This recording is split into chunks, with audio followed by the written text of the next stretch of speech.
África, el continente negro de los primeros exploradores, se convirtió en el escenario del último acto del imperio de la reina Victoria.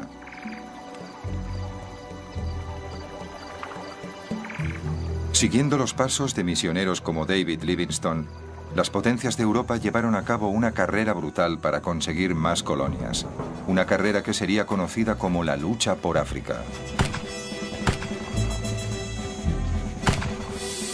En Gran Bretaña, este último estallido expansionista fue inspirado por dos hombres cuyas historias llevarían al pueblo británico al clímax del fervor imperialista.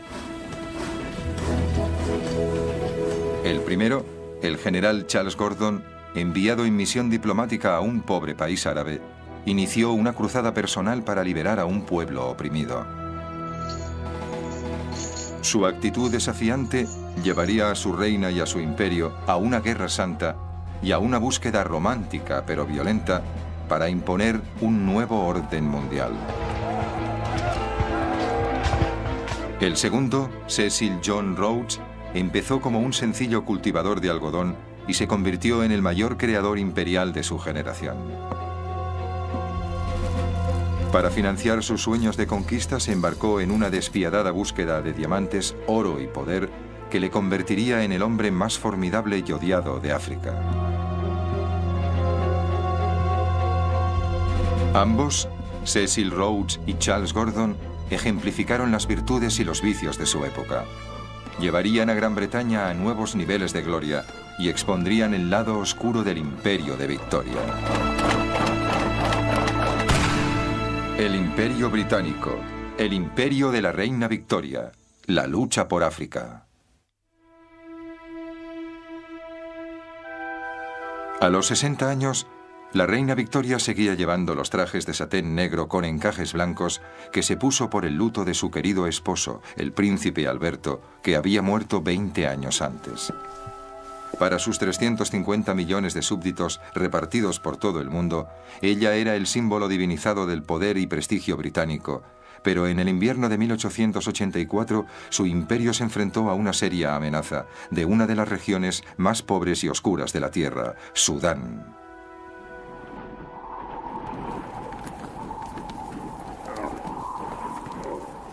Hay un refrán árabe que dice: cuando Alá creó Sudán, se rió. En tiempos de la reina Victoria, la mayoría de sus 9 millones de habitantes eran nómadas, que vagaban por un desierto tan grande como Europa Oriental.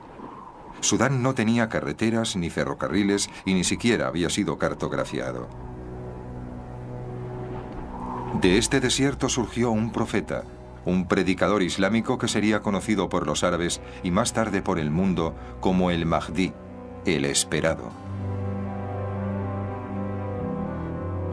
El Mahdi inspiró a las tribus guerreras de Sudán para levantarse contra sus corruptos gobernantes. Sus ejércitos barrieron el país como el mismo Simún, el famoso viento del desierto. Pronto muchos ingleses temieron que la yihad o guerra santa se extendería hacia el norte, hasta Egipto, amenazando la arteria vital del imperio británico, el Canal de Suez. 3/4 partes de los barcos que navegaban por el canal eran británicos y conformaban un eslabón vital con las posesiones más ricas de Victoria en India y el este. Por esa razón, para protegerlo, había tropas británicas estacionadas en Egipto. Ahora la reina apremió a su primer ministro Gladstone para emplear las tropas contra el Mahdi. La reina tiene firmes convicciones sobre Sudán y Egipto y debe decir que cree que hay que dar un golpe. Se trata de árabes salvajes que no tienen ninguna oportunidad frente a un ejército regular. Debemos hacer una demostración de fuerza. Gladstone se esforzó en tratar a la reina con cortesía, aunque no tenía en muy alta estima sus juicios de valores. Sin ningún valor. William Ewart Gladstone fue uno de los grandes estadistas de la época victoriana, un hombre con una inmensa fuerza moral y física. Al cumplir los 70 años se relajaba talando árboles en su casa de campo. Creía que la fuerza de la economía británica y la de su ideal liberal podía liderar el mundo. Era un gran defensor de los derechos humanos y creía en la lucha contra la tiranía. Se oponía a emplear las tropas británicas para sofocar lo que él consideraba un levantamiento popular en Sudán. Pero la prensa y el público opinaban lo mismo que la reina. Querían acción.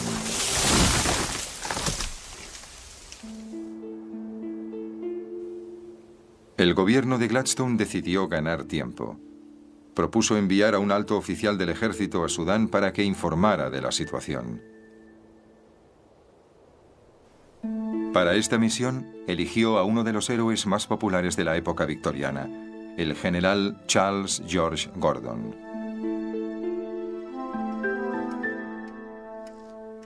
Gordon se había hecho famoso en China, cuando fue enviado para ayudar a defender a los comerciantes británicos de los horrores de la guerra civil. Tomó el mando de una pequeña fuerza de campesinos y aventureros conocidos como el Ejército Siempre Victorioso. Era implacablemente valiente y comandó el ejército siempre victorioso, llevándolo a la victoria como un caballero medieval. Cargaba contra las hordas del enemigo, llevando solo su bastón de oficial, que él llamaba su varita de la victoria. En una campaña relámpago de 18 meses, venció a los rebeldes de Taiping y restauró la paz en el país. Gordon se convirtió en un héroe. Cuando volvió a Inglaterra, descubrió para su sorpresa que todo el mundo quería verle. Fue invitado a ver a la reina y durante el resto de su vida fue conocido como Gordon el Chino.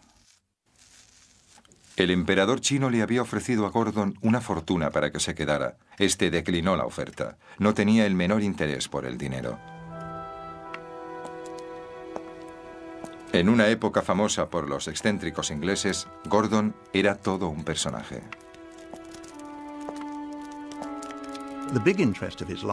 Lo que más le interesaba en la vida, algo que era mucho más que un pasatiempo, prácticamente una obsesión, era el cuidado de los niños, particularmente pequeños.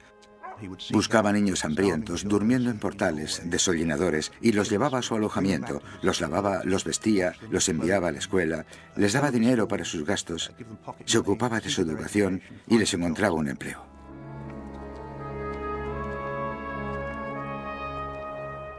Tenía docenas de esos niños repartidos por todo el imperio. Tenía un mapa con banderitas que marcaban dónde vivían o trabajaban en aquel momento. Los llamaba sus reyes. Y cuando la gente le ofrecía dinero, solo aceptaba el necesario para pagar la educación de esos niños. Y no había nada raro en ello.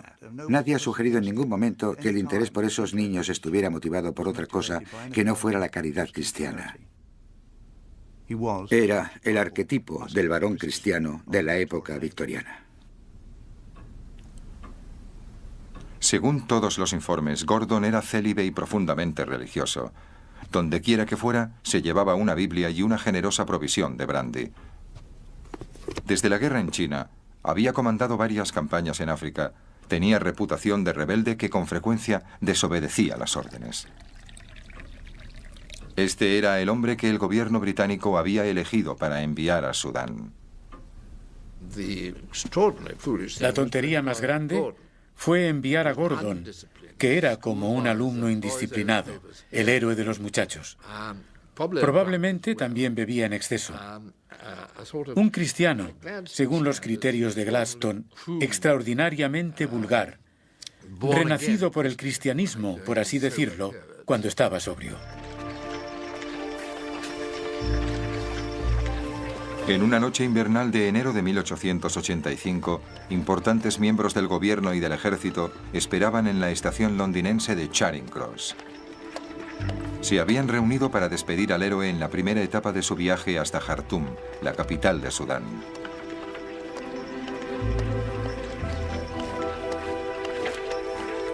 Gordon llegó tarde.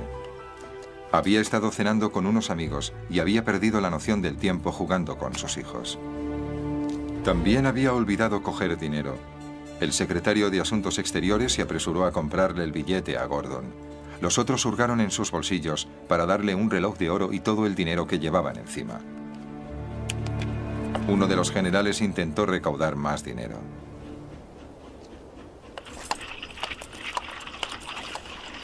Garnet Bosley se fue corriendo a los clubes solo para caballeros de St. James, diciéndole a la gente que jugaba al bridge o estaba cenando: rápido, rápido, denme todo el dinero que tengan. Gordon se va a Khartoum y no tiene dinero.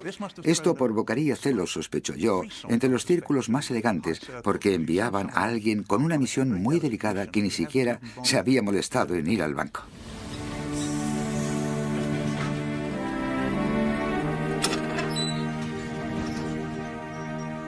Wolsey consiguió unas 200 libras y corrió de vuelta a la estación.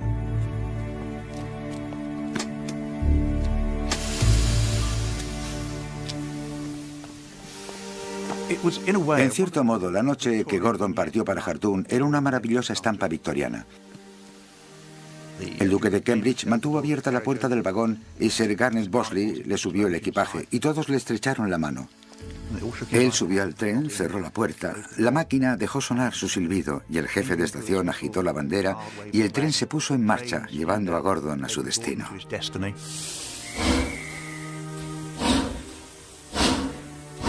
Lord Granville, secretario de Asuntos Exteriores, fue el único en expresar sus dudas. Volvieron al club reformista y se sentaron pensativos en los sillones de cuero.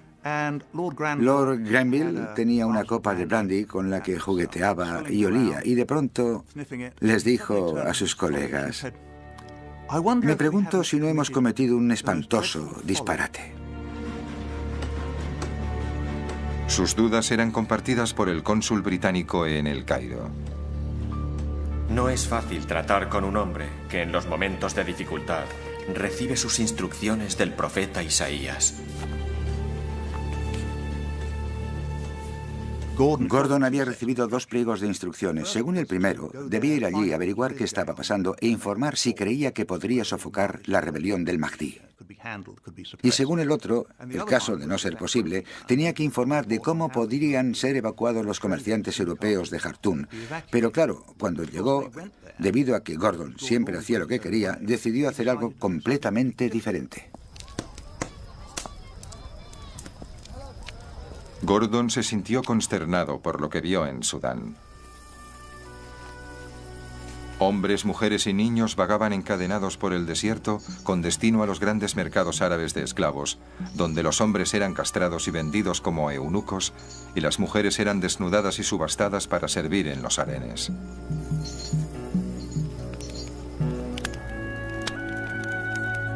Gordon asumió el mando en Khartoum e hizo una hoguera con los famosos látigos utilizados por los negreros y los gobernantes sudaneses para controlar el pueblo.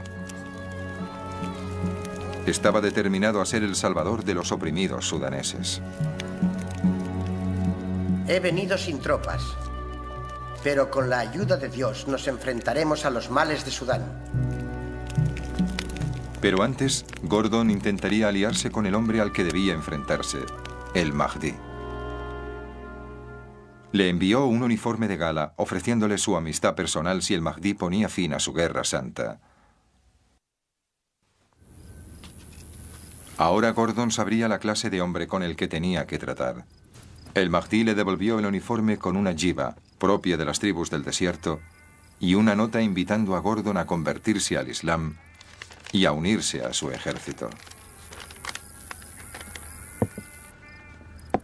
Gordon se dio cuenta de que el Mahdi era un hombre como él mismo, que no podía comprarse, un hombre que recibía sus instrucciones del profeta, excepto que en el caso del Mahdi no era el profeta Isaías, sino Mahoma. Gordon decidió que la única forma era vencerle en el campo de batalla. Su primer paso fue mejorar las defensas de la ciudad. Envió patrullas para averiguar qué estaban haciendo los hombres del Mahdi. Acumuló munición, entrenó a las tropas, cavó trincheras, todo lo que haría un soldado profesional. Gordon se aprovechó de la posición de Khartoum, donde se unen el Nilo Blanco y el Nilo Azul. Cavó un canal defensivo entre los 2 ríos, aislando la ciudad. Luego se dispuso a esperar el ataque del Mahdi.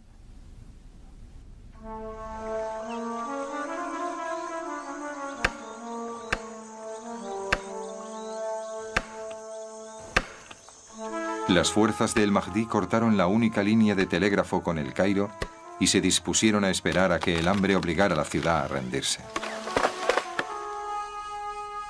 Gordon se vio atrapado en Jartum con 35.000 hombres, mujeres y niños. Para salvarlos necesitaba la ayuda de Gran Bretaña.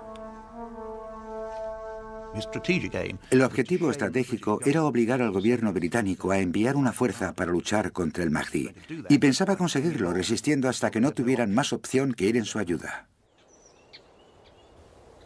Pero en Londres, sus peticiones de ayuda cayeron en oídos sordos. Gladstone estaba determinado a que Gran Bretaña no se viera implicada en una guerra en Sudán. Por el contrario, simpatizaba con la lucha de el Mahdi.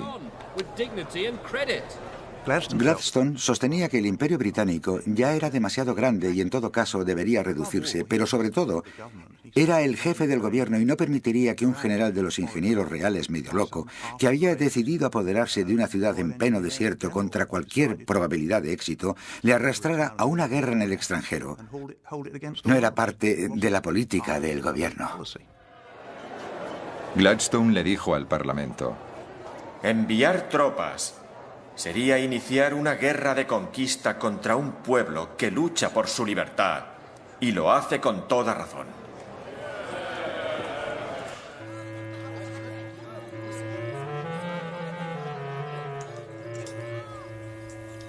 Pero Gordon, atrapado en Jartum, colocó al gobierno británico en una situación embarazosa.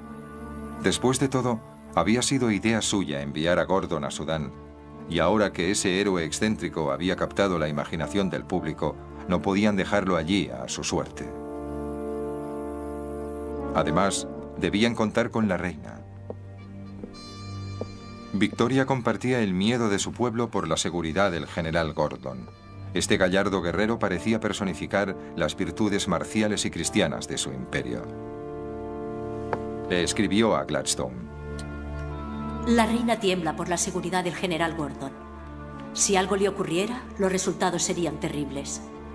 Gordon corre peligro. Está obligado a intentar salvarle. Por el honor del gobierno y la nación, no puede ser abandonado. Pero mes tras mes, mientras Gordon resistía frente al Mahdi, Gladstone lo hacía frente a la reina. Nadie estaba dispuesto a rendirse. La situación en Jartum se iba deteriorando progresivamente. Empezó a escasear la comida, había disturbios por culpa de la comida, la gente intentaba desertar, aunque esto no progresó cuando las fuerzas del Mahdi les cortó la cabeza. Lentamente el cerco se iba cerrando y en otoño la ciudad estaba asediada y no había salida posible. Solo podían defenderse o esperar a un ejército de liberación.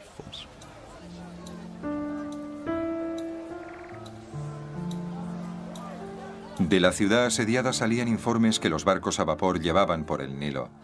Muy pronto, toda Inglaterra sabía que Gordon estaba solo en sus dependencias, en el palacio del gobernador, aguardando todos los días la llegada de las tropas británicas que él esperaba enviarían desde Egipto. Le escribió al cónsul británico en El Cairo: ¿cuántas veces hemos escrito pidiendo refuerzos? No hemos recibido ninguna respuesta, y el corazón de los hombres se está agotando debido a ese retraso. Mientras ustedes están comiendo, bebiendo y descansando en cómodos lechos, nosotros estamos vigilando día y noche, procurando sofocar los movimientos del Mahdi. Gordon en Jartum era un episodio épico. Era un general británico clamando en el desierto, rodeado de salvajes, luchando por la causa del bien y el cristianismo, y nosotros teníamos que sacarlo de allí. Era, y a los británicos les encantaba, el último hombre en el último asalto.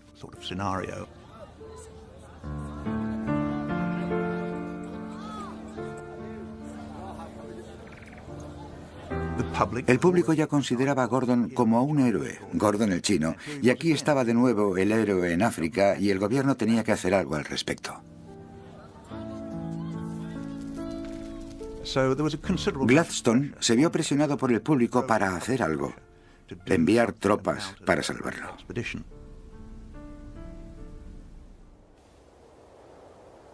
A los 8 meses de iniciarse la misión de Gordon, Gladstone se rindió. Ordenó al ejército británico que invadiera Sudán y sacara a Gordon de allí. Pero antes de llegar a Jartum, las defensas de Gordon empezaron a ceder. En la mañana del 26 de enero de 1885, el Mahdi lanzó su asalto final. Hordas de guerreros atravesaron la brecha en los muros de la ciudad. Gordon corrió al tejado del palacio del gobernador. En las calles, el pueblo de Jartum era masacrado por las fuerzas del Mahdi.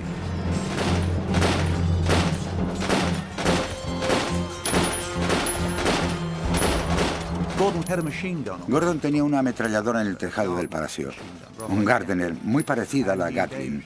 Disparaba contra las fuerzas del Mahdi que corrían por la calle para asaltar el palacio, hasta que estuvieron demasiado cerca y no podía inclinarla más. Cuando los guerreros del Mahdi llegaron a los muros del palacio, Gordon abandonó el tejado. Solo en sus dependencias se vistió con su uniforme y se preparó para enfrentarse a su destino. Los relatos de lo que ocurrió a continuación difieren.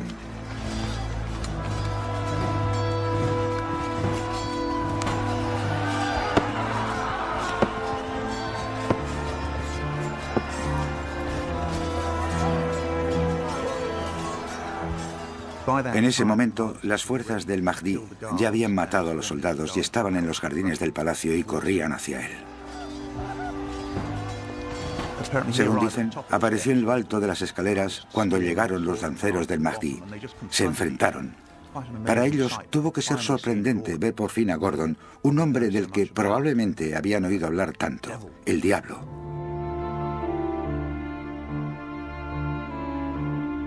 Hay un famoso cuadro inspirado en los relatos, o meramente una fantasía, en el que se ve al lancero hundiendo la lanza en el pecho de Gordon. Este cayó encima de la muchedumbre, que lo cortó en pedazos.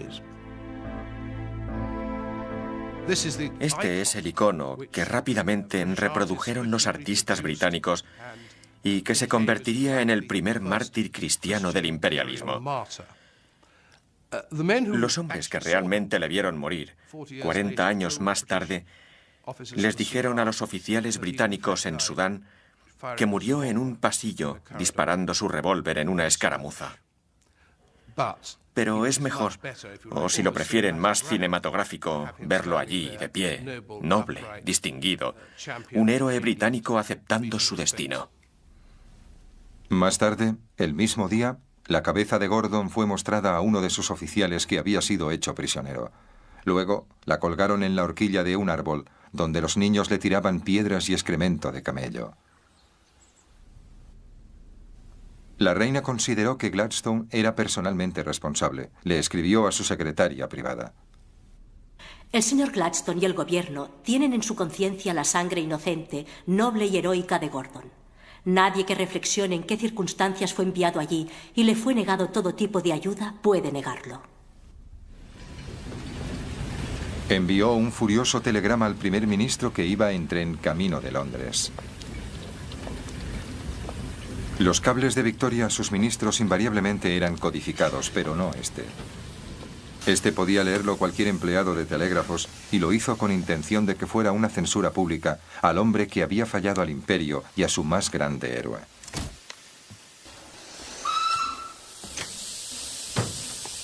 El jefe de estación de un pueblo le entregó el telegrama a Gladstone. Las noticias de Jartum son aterradoras. Pensar que todo eso podía haberse evitado, salvando muchas vidas preciosas con solo intervenir antes, es espantoso. Gladstone, que no se dejaba influenciar por la histeria pública o real, ordenó al ejército británico que abandonara Sudán.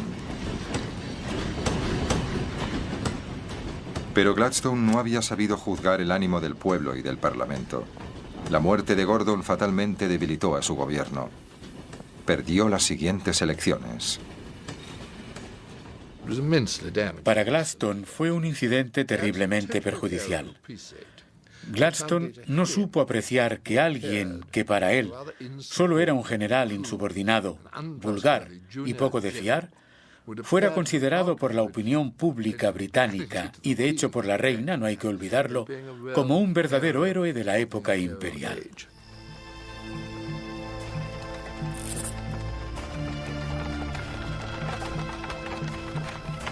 La caída de Gladstone tendría serias repercusiones en todo el imperio, especialmente en el sur de África.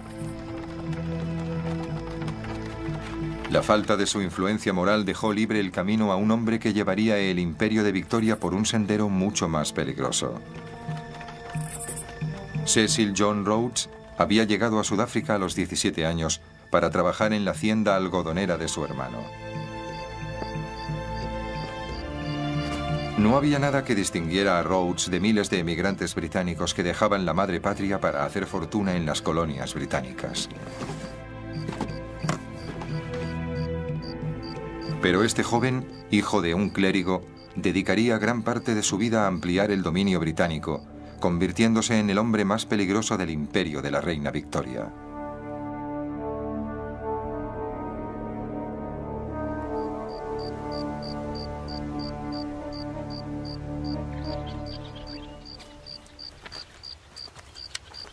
Al principio sus ambiciones se limitaron a triunfar como granjero. Se llevaba bien con sus obreros africanos, compartía su comida y hospitalidad y respetaba sus valores. Rhodes era muy intuitivo con el pueblo de África. Le fascinaba la sociedad africana. Se pasaba noches enteras en kraals, aldeas, quería entender cómo funcionaban. Rápidamente aprendió la lengua de los zulúes para comunicarse directamente con ellos.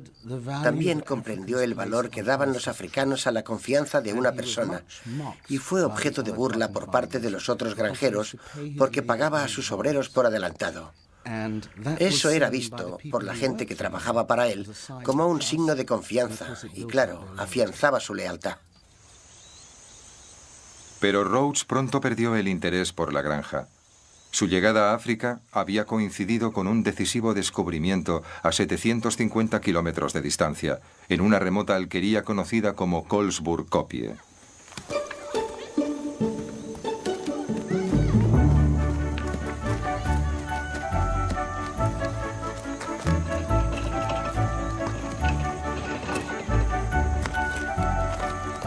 Un colono holandés vio que los hijos de sus vecinos jugaban al clip-clip o juego de los cantillos. Se fijó en una piedra que brillaba de forma especial y fue a verla de cerca. Un visitante británico había escrito con anterioridad sobre esta desolada tierra de África. Su Majestad no posee en todo su imperio una franja de tierra tan fea como esta. Pero como pronto descubriría, el mundo contenía riquezas más allá de los sueños más codiciosos. La piedra que el colono había visto se llamaría Eureka y llevaría a la fuente de diamantes más rica jamás encontrada.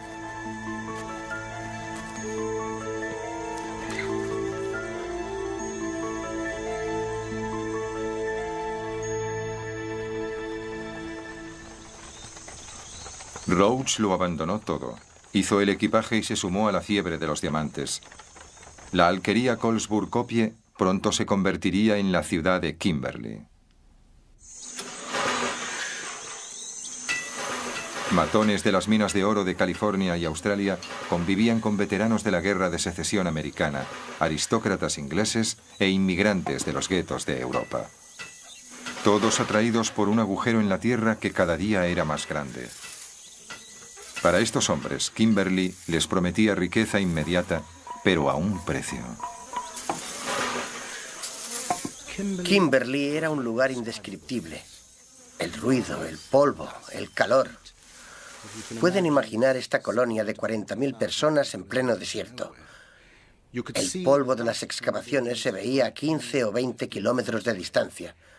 Al acercarse, se adentraban en un lugar terrible. Cabañas construidas con viejas cajas de embalaje, rodeadas de animales muertos, o los restos de animales muertos. Moscas, infestado de moscas.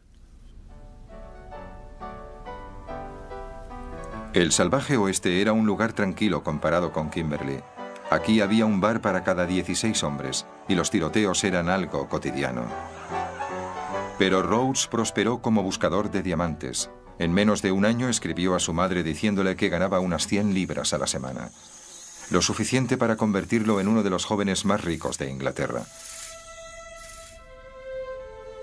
Pero en 1872 unos días antes de cumplir los 19 años, sufrió un ataque cardíaco.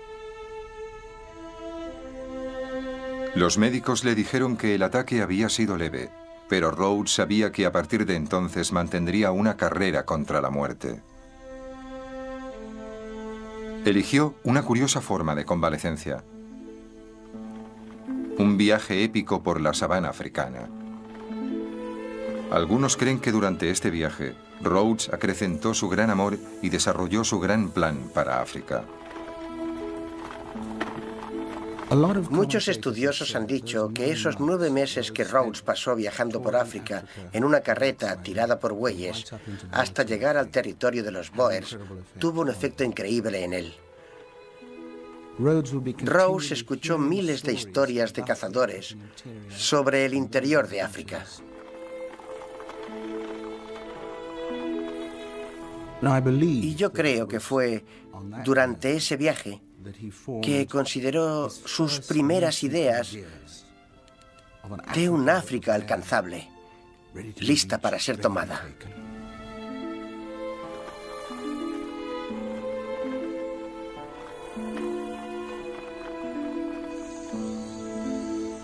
Una vez recuperada la salud, Rhodes volvió a las minas de diamantes. La mayoría de los mineros creían que las minas estaban agotadas y querían vender sus concesiones. Rhodes se arriesgó y las compró. Su instinto no le engañó.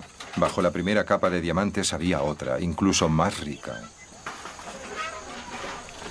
Rhodes puso todas las concesiones bajo el control de una sola empresa, De Beers. En 10 años controlaría el 90% de la producción mundial de diamantes. Rhodes se sirvió de su riqueza para financiar su sueño. El dinero es poder. ¿Y qué puede conseguirse sin poder? Rhodes soñaba con crear una vasta colonia británica de norte a sur de África. Para conseguirlo, planeó construir un ferrocarril desde Ciudad del Cabo a El Cairo. Pero antes necesitaba apoyo político en Sudáfrica. Fue elegido para el Parlamento de El Cabo y entró en relación con Africana Bond, el partido de los granjeros holandeses o Boers que estaban consolidando su propio poder quitándoselo a los nativos africanos. Estamos hablando de un momento en el que la población negra de El Cabo votaba, siempre y cuando tuvieran alguna propiedad. Formaban parte de jurados en juicios a personas blancas. Esto constituía una aberración para Africana Bond.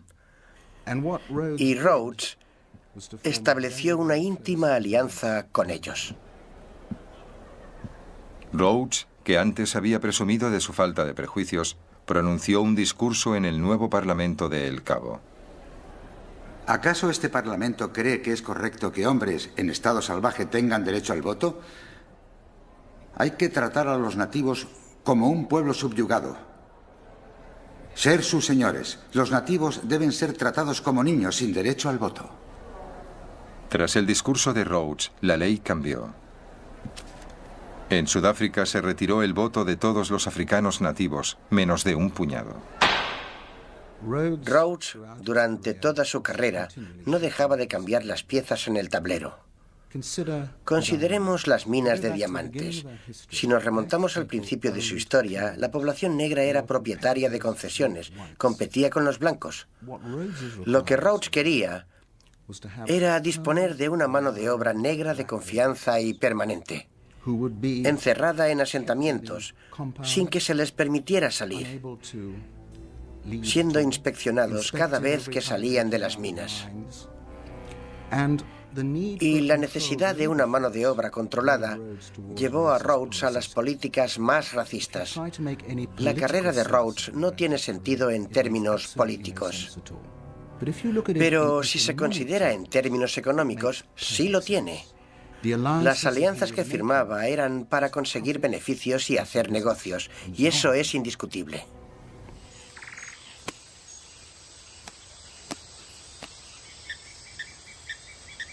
El siguiente paso en el plan de Rhodes era ampliar el territorio británico por el norte hasta las regiones que David Livingstone había explorado años antes.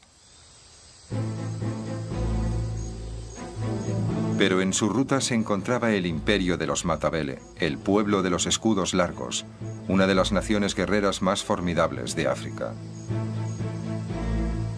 Su rey, Lobengula, conocido como el comedor de hombres, mantenía un reino de terror desde su capital en Bulawayo, el lugar de las matanzas. En sus tierras se había encontrado oro y varios aventureros europeos iban por él. Pero Rhodes quería algo más que el oro. Él quería el territorio de Lobengula. La historia de Rhodes y Lobengula es fascinante y horrible al mismo tiempo. Los dos hombres nunca se vieron, pero mantuvieron una fuerte y extraordinaria relación a través de intermediarios. Rhodes envió a 3 de sus agentes a hablar con Lobengula, y para impresionar al rey de Matabele, incluyó entre ellos a John Moffat, cuñado del gran David Livingstone. Pero Lobengula no tenía ninguna prisa en recibirlos, por lo que se vieron obligados a esperar en el recinto en que el rey tenía sus cabras.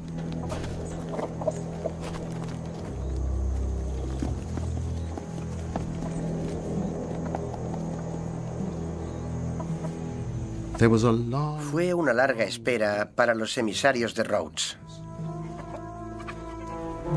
Rudd, concretamente, escribió sobre las malas condiciones, el barro, las moscas y el hedor, la impaciencia que les dominaba. Lobengula los tuvo esperando literalmente meses, mientras tomaba una decisión. Por fin, después de la espera, Lobengula dio a entender que estaba dispuesto a mantener una gran indaba, conferencia, para discutir si le otorgaba una concesión al consorcio de Rhodes. John Moffat le presentó a Lobengula un documento que le otorgaba a Rhodes unos poderes extraordinarios. La total y exclusiva propiedad de todos los metales y minerales de mi reino, principados y dominios, juntos con el poder para hacer todo lo que se considere necesario para obtener y procurar los mismos.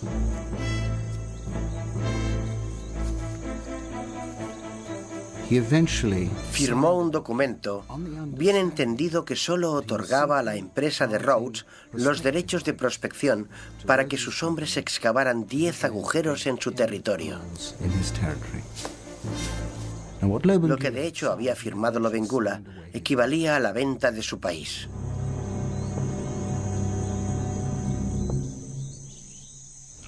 Armado con ese documento, Rhodes fue a Londres en busca de una célula real, que sería la sanción de Gran Bretaña a su derecho sobre dicho territorio. Ahora Rhodes era famoso. Era ampliamente admirado por su inmensa fortuna y sus hazañas. Aunque muchos desconfiaban de él, considerándole un hombre que no permitiría que nada, ni siquiera el gobierno británico, se interpusiera en el camino a su ambición.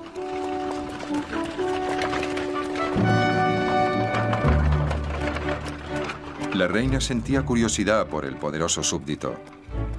Invitó a Rhodes al castillo de Windsor. En 1890, cuando conoció a la reina Victoria, la hechizó. Hay un momento maravilloso en el que se dice que ella le preguntó: ¿es cierto, señor Rhodes, que odia a las mujeres? A lo que él replicó: ¿cómo podría odiar el sexo al que pertenece su majestad? Rhodes consiguió la aprobación de la reina y la cédula real, autorizándole a explotar la concesión del rey Lobengula. Le daba derecho legal para reclutar una fuerza policial de la compañía y construir fuertes por toda la región. Los poderes de un estado independiente.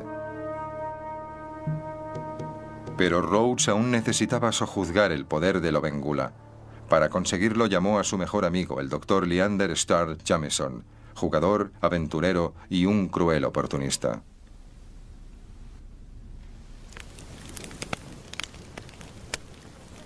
Su oportunidad llegó cuando Lobengula atacó a una tribu más débil por una disputa por el ganado. Jameson le envió un mensaje a Rhodes.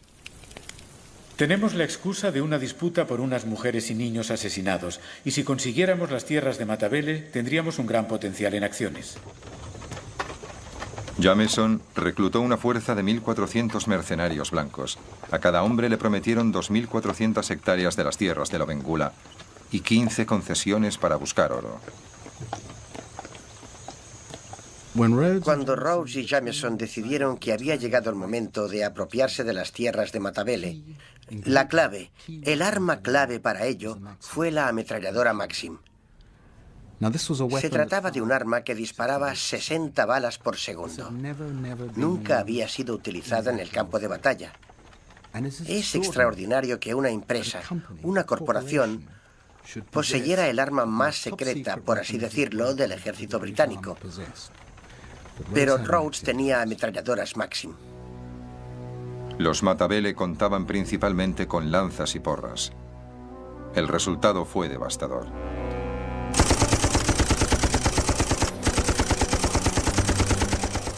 Las ametralladoras Maxim de Rhodes iban segando una y otra vez a los Matabele que avanzaban. Era como cortar el césped. No tenían ninguna oportunidad. Las pérdidas fueron enormes. 3.000 hombres en un solo día. Fue una matanza. Lobengula huyó de Bulawayo con sus esposas. Pocos días después encontró su carreta con el cuerpo del rey a pocos metros. Según uno de sus seguidores, el gran rey de los Matabele se había envenenado. John Moffat, que había convencido a Lobengula para que firmara la concesión minera, estaba consumido por el remordimiento. El rey era un caballero a su manera y se ha pecado gravemente contra él. En noviembre de 1893, el doctor Jameson izó la bandera de la compañía en Bulawayo. Ahora Rhodes tenía el control absoluto sobre un vasto territorio que se llamaría Rhodesia. Pocos días después, hizo su entrada triunfal en la antigua capital de Lobengula y felicitó a sus tropas por la destrucción de lo que él llamaba una implacable barbarie. John Moffat había cambiado de posición. El gran Rhodes está vanagloriándose. Todo el mundo se inclina y le adora como el más sabio de los hombres. La marea popular está con él. Supongo que algún día se producirá una colisión y los hombres recordarán que aún sigue habiendo algo llamado justicia, incluso para los negros.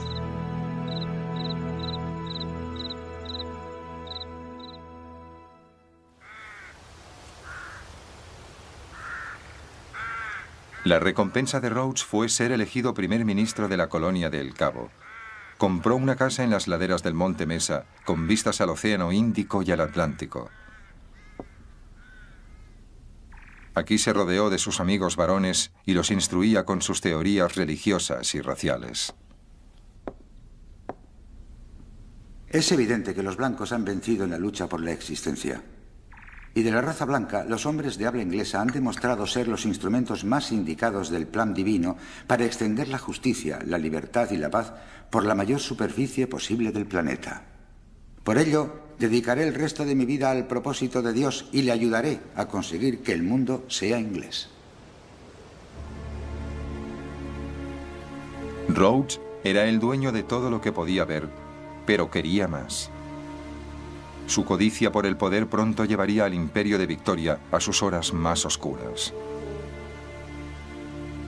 En 1886 se encontró oro en el Transvaal, un estado establecido por algunos de los Boers que huían del mandato británico. Rhodes temía que los Boers del Transvaal, enriquecidos por los beneficios de las minas de oro, fueran un obstáculo para sus planes. Si unían sus fuerzas con los colonos alemanes del oeste, bloquearían su ruta hacia el norte. Para evitarlo, Rhodes formó una alianza con mineros descontentos de la ciudad minera de Johannesburgo y planificó un levantamiento para derrocar a los Boers. Jameson le aseguró a Rhodes: cualquiera puede apoderarse del Transvaal con una docena de revólveres. Rhodes diseñó el plan para apoderarse del Transvaal por la fuerza, y estos eran los elementos. Que el pueblo de Johannesburgo se levantara en una revuelta, pedirían ayuda y Jameson respondería a la llamada con una fuerza de mercenarios y policías de Rhodesia y, por así decirse, apoderarse del país.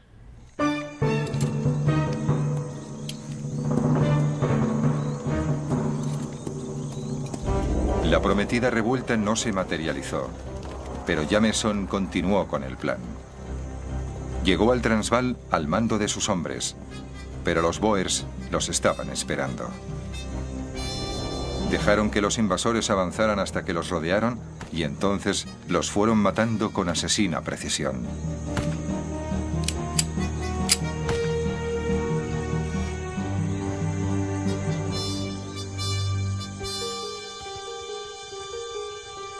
Según el comandante de los Boers, muchos de los hombres de Rhodes eran adolescentes y algunos se echaron a llorar. La incursión de Jameson en el Transvaal fue considerada como un ataque no provocado sobre un estado independiente, un acto de agresión. Repercutió en todo el mundo. Rhodes se vio obligado a dimitir como primer ministro de la colonia de El Cabo y fue requerido por Londres para responder ante el Parlamento británico.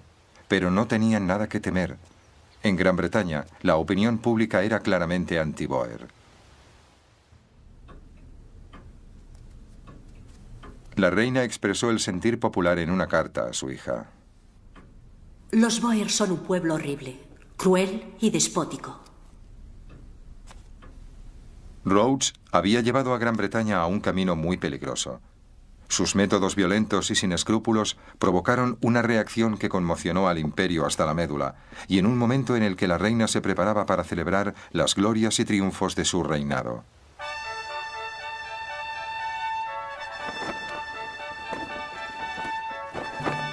«1897 era el año del jubileo de diamantes de Victoria, 60 años en el trono. Militares y líderes coloniales de todos los rincones del imperio llegaron a Londres para participar en un desfile espectacular. Fue filmado por las nuevas cámaras de cine.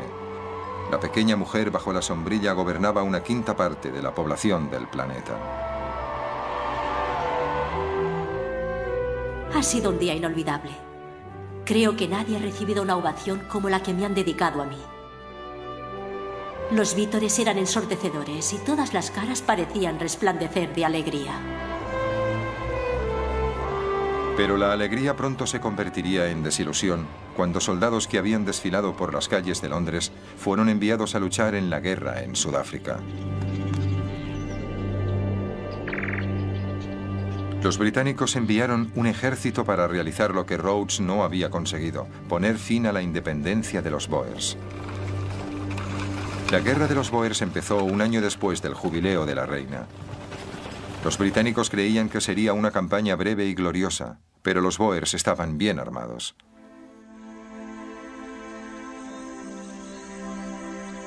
Un soldado inglés escribió en su diario: Tan pronto como empezamos a avanzar, silbaron las balas. De pronto una Maxim abrió fuego sobre nosotros. Eso frenó la línea de fuego, porque todos se tiraron al suelo y nadie se atrevió a moverse.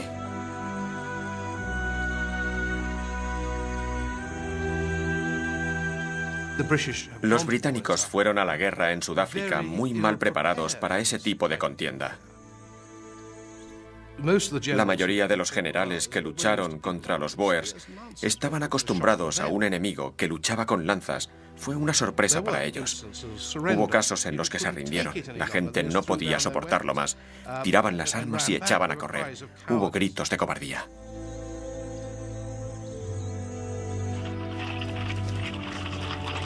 Las sucesivas derrotas acabaron con la confianza del pueblo británico. Incluso la firme Victoria estaba conmocionada. Hoy no ha habido noticias, solo listas de bajas. La guerra le tocó personalmente cuando su nieto, el príncipe Christian Victor, apareció entre los soldados muertos. Los británicos incrementaron el esfuerzo de guerra. Enviaron 250.000 de soldados al sur de África. Lentamente, la marea fue en contra de los bóers. Los ejércitos bóers fueron derrotados, pero sus jóvenes comandos continuaron con una guerra de guerrillas. Como represalia, el comandante en jefe, el general Kitchener, inició una guerra de agotamiento, quemando alquerías y reuniendo a mujeres y niños. Los internó en los primeros campos de concentración. Un gran número de civiles bóers se vio expuesto al tifus y al cólera, y como resultado de ello se convirtieron en campos de la muerte, que la prensa británica y muchos liberales denunciaron como un método bárbaro de hacer la guerra. El patriotismo de la reina y del pueblo siguió inalterable. Pero los desastres de la guerra de los bóers alimentaron una mayor desilusión de la que el ideal imperialista nunca se recuperó.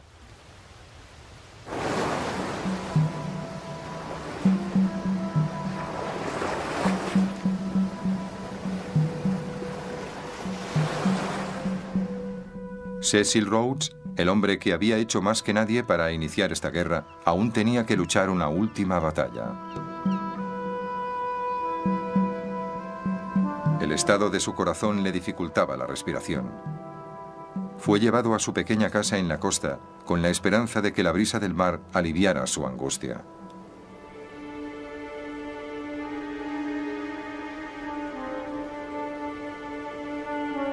Pero aquí, a los 48 años de edad, perdió su carrera contra la muerte.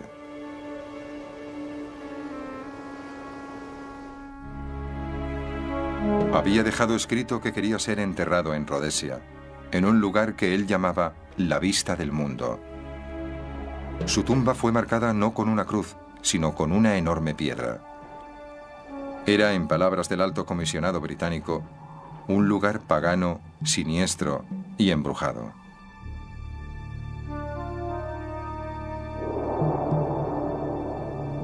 Muchas de las actitudes que Rhodes había defendido fueron enterradas con él.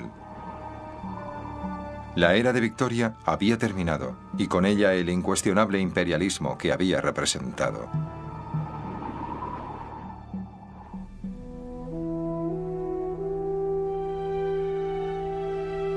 La reina Victoria falleció la noche del 22 de enero de 1901. Tenía 81 años. Siguiendo sus instrucciones, la vistieron de blanco y echaron flores de primavera sobre su cuerpo. Su cara fue cubierta con el velo que llevaba el día de su boda con el príncipe Alberto, 60 años antes. La muerte de la reina Victoria fue considerada por muchos como el final de una era. Pero también, en 1901, se temía que otras potencias se levantaran, presionando a Gran Bretaña para ceder su primacía en el mundo. Así que en los últimos días del reinado de la reina hubo temores y recelos.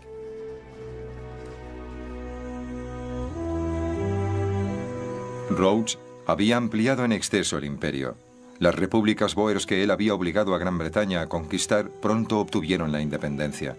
Su espíritu agresivo sería reemplazado por un liberalismo gladstoniano. Los ideales que el príncipe Alberto había inculcado en Victoria en los primeros años de su reinado demostraron al final ser más duraderos que el duro imperialismo de sus últimas décadas.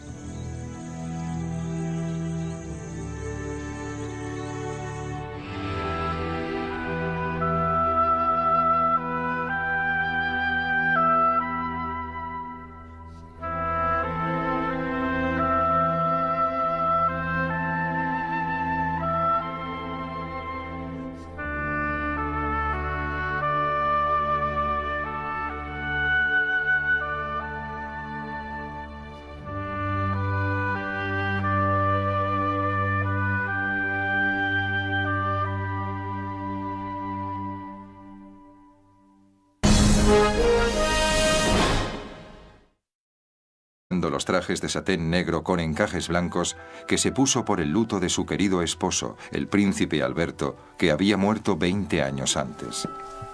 Para sus 350 millones de súbditos repartidos por todo el mundo, ella era el símbolo divinizado del poder y prestigio británico, pero en el invierno de 1884 su imperio se enfrentó a una seria amenaza de una de las regiones más pobres y oscuras de la tierra, Sudán.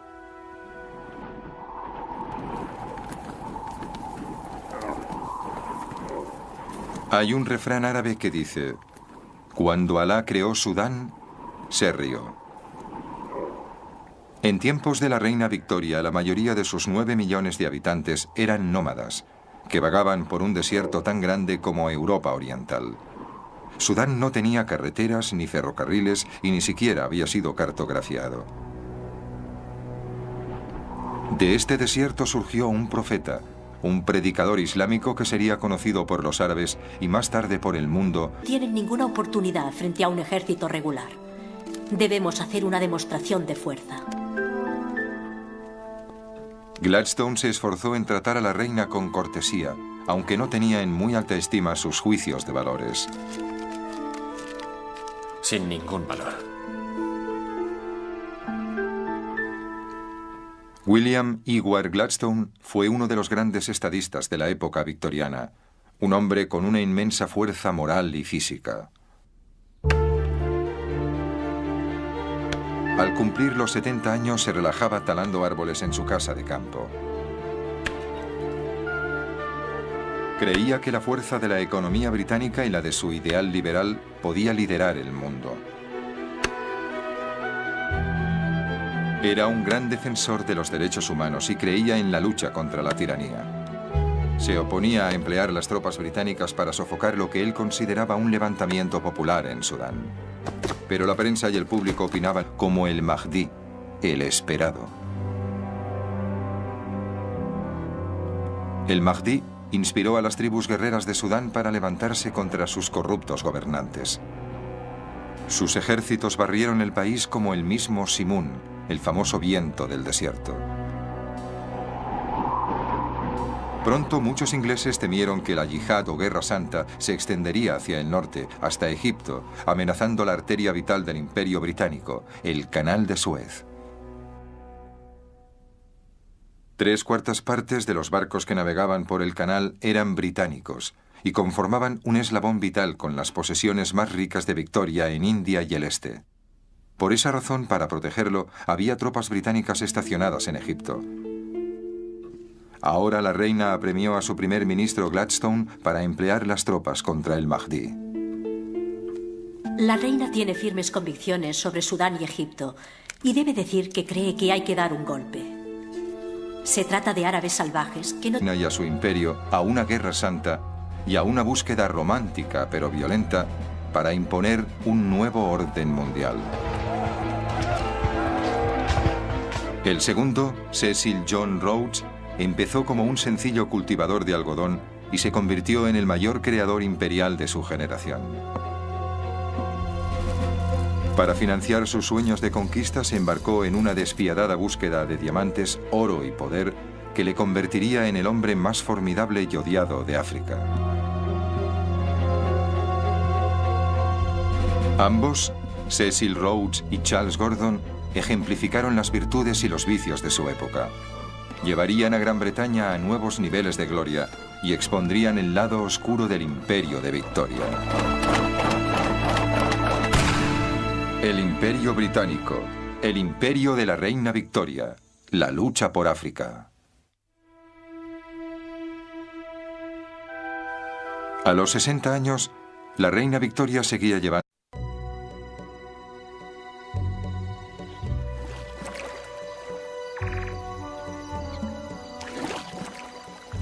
África, el continente negro de los primeros exploradores, se convirtió en el escenario del último acto del imperio de la reina Victoria.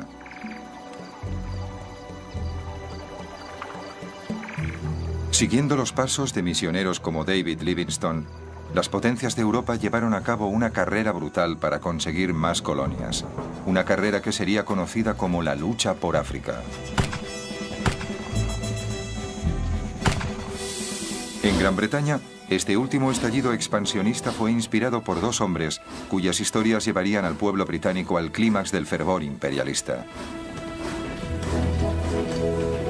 El primero, el general Charles Gordon, enviado en misión diplomática a un pobre país árabe, inició una cruzada personal para liberar a un pueblo oprimido.